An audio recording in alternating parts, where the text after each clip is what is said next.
Texas coaches, Coach Brackle here from First Down Playbook. After 25 years as a Texas high school football coach, I understand the time, energy, and commitment it takes to compete at your level. First Down Playbook was created by coaches for coaches to help you vertically line your total program. 1 week free team membership for all Texas high school and college coaches. Let First Down Playbook help give you that winning edge.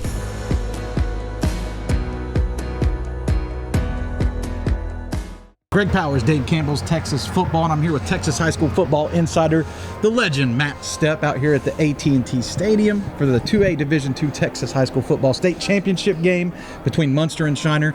It was a thrilling 36-29 win for Muenster, man.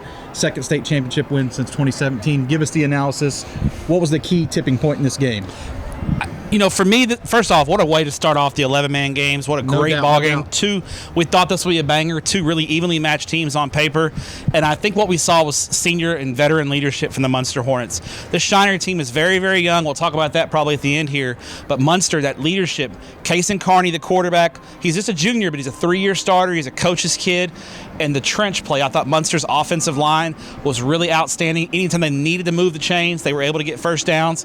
And Muenster was nails on third and fourth and long. They were highly efficient, keeping drives alive, and I thought that was the key. I thought, pregame, in the analysis with Tepper, I thought Shiner would rely heavily on kind of ground and pound and run the ball. Shiner actually popped some big plays. They had a 78-yard touchdown run, a long touchdown pass. 29 yards, yeah. They were able to hit a couple of big plays, and it was Muenster who was really able to sustain the drives, kind of flipping the script a little bit. I thought at 5 minutes and 28 seconds, Muenster had the ball 4th and 8.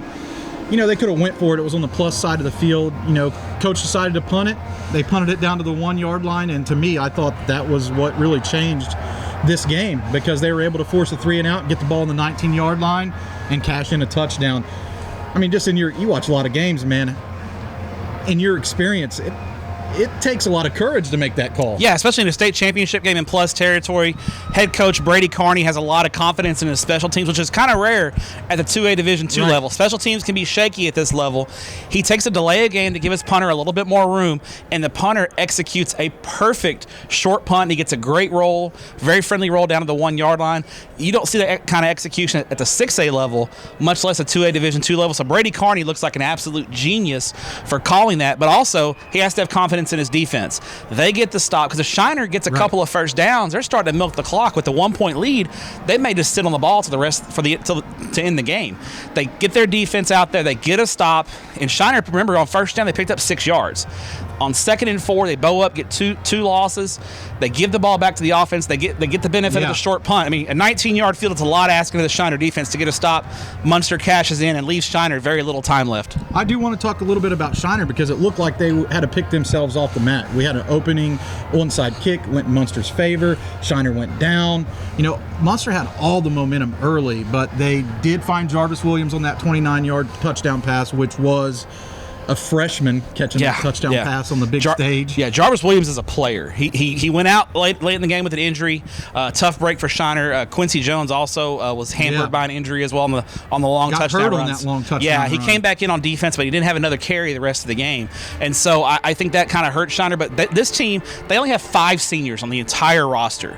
So if you think the Shiner Comanches are done, you are mistaken.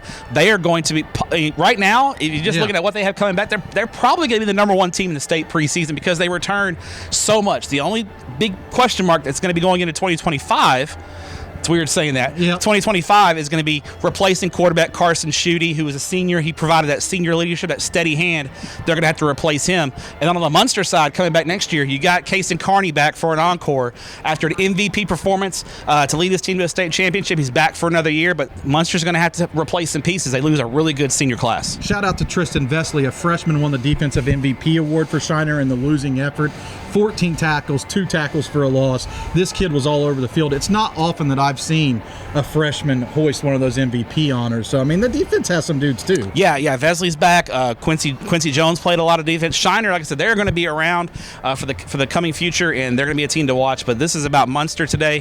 What a performance from them. A complete team. I think wire to wire, the best team in 2A Division II this year, and they showed it in a great state championship game. Congrats to the Muenster Hornets. Big physical team. It was a fun game to kick off 11-man action, but we're going to be back again tomorrow, so stay tuned right here on Dave Campbell's Texas Football. For Matt Stepp, I'm Greg Powers. We're going to be here all weekend giving you all the hard-hitting action. Thanks, Matt. Let's do it again tomorrow. Let's do it.